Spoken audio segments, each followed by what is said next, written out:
I wanted to understand, you've also written a blog about the networking flywheel and how it's important to communicate one's ideas and take steps to find the directions that could help leverage opportunities, right? And since we're talking about finding the people, building the network and the personal board of directors, this is what I see as perhaps as a habit or as a way that one can build from being in that introverted circles or being in the space where they say, oh, like I really don't know how do I go out and build that network, to actually doing it. So could you share your journey through it of your 2 decades in tech? What did your flywheel look like, and how do you start about creating one? Yeah. Thank you for asking the question. So I wrote a recent blog post on how to build a networking flywheel, and we can Hmm. post it on the show notes.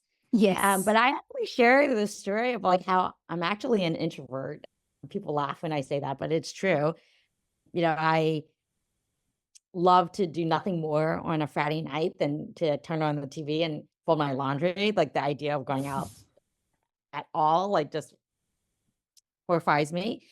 And then, I share that oftentimes, like, especially in my early years when I would go to tech conferences or different events, like I'd hide out in the corner or I'd hide out in the bar because I just didn't know how to, break into a conversation to chat with anybody. And I always felt like people would just pass judgment on me of like, oh, who's Mm. this person? She's not anybody worth knowing. So my perspective changed about 10 years ago when I moved into the world of venture capital, after 16 years of being a product leader and a product exec. Mm. And I kind of realized that part of the job is founders, coming to you to pitch you on their idea so that you can write them a check. But if you don't have a network or a brand, like how will people find out about you? And so I set out then to intentionally build my both network as well as brand. So Mm. it started in a few different ways. So the first was just starting to write down my thoughts and my ideas, right? So like Mm. all the things that I learned in my 16 years of product leadership roles and how founders should apply some of those principles in order to build amazing companies. So I would write about that. I would also share just some of my stories of being a refugee immigrant and like living the American Mm. dream and moving over to Silicon Valley. I would, share some of the things that I was passionate about, like building community and and working with mission driven companies. And I found that the more that I wrote, the more that people who shared, those same values and principles and ideas like would reach out to me, including founders, so that was one Right. thing I did.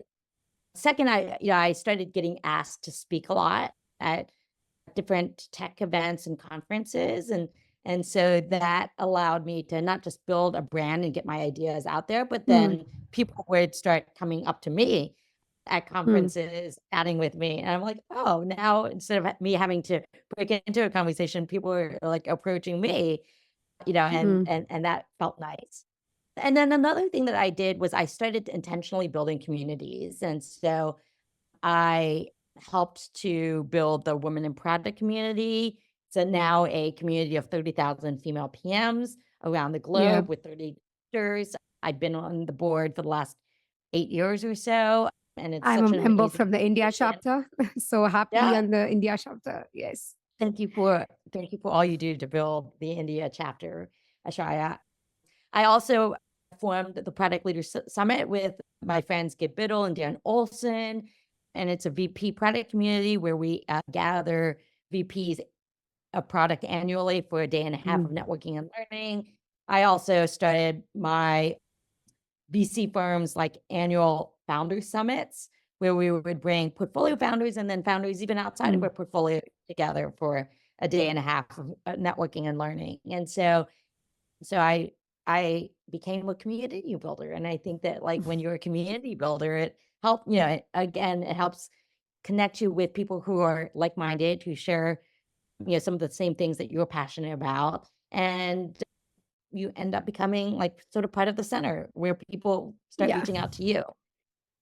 So, so hopefully some of those ideas inspire folks, to build their network and And and and even if you don't do what I do, like, I think that you can always join communities Mm, where you're interested in, the things that, that the community is all about, like, their mission, mm. values, the things that, align with your interests. And so I always just, encourage folks to, like, find their people, find their tribe, find their community, or go out and build one if you have the desire and the motivation.